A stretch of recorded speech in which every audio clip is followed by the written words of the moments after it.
Pick your pencil, ready for dictation. Dictation start in 5 seconds.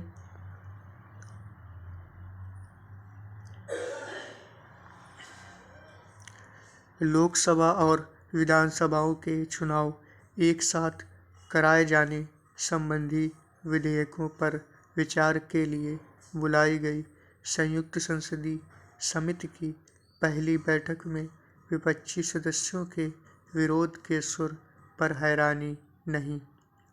हैरानी इस पर है कि वे अपने पक्ष में कोई ठोस तर्क नहीं दे सके।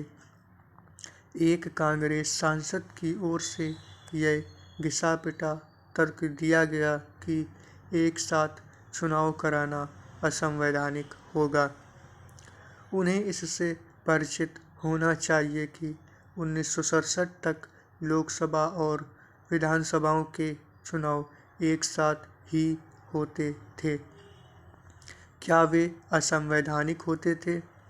तब एक साथ चुनाव इसलिए होते थे क्योंकि संविधान निर्माताओं ने ऐसी व्यवस्था को उपयुक्त पाया था। चूँकि उन्हें इसका आभास नहीं था कि एक समय ऐसा आएगा जब संकीर्ण राजनीतिक कारणों से राज्य सरकारों को छल-छद्म से गिराया जाएगा, जैसा कि जवाहरलाल नेहरू और इंदिरा गांधी के शासनकाल में किया गया।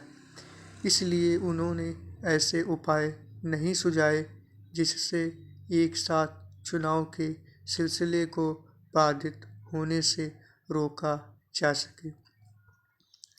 एक साथ चुनाव को लेकर संसद के शीतकालीन सत्र में पेश 2 विधेयकों के जरिए ऐसे ही उपाय सुझाए गए हैं।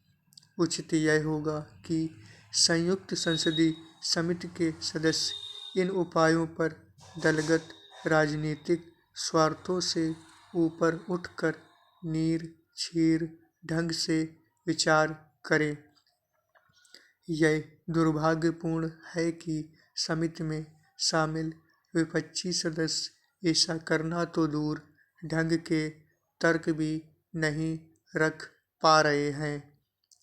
विपक्ष की ओर से एक साथ चुनाव की पहल को लोगों के लोकतांत्रिक अधिकारों का हनन भी बताया जा रहा है।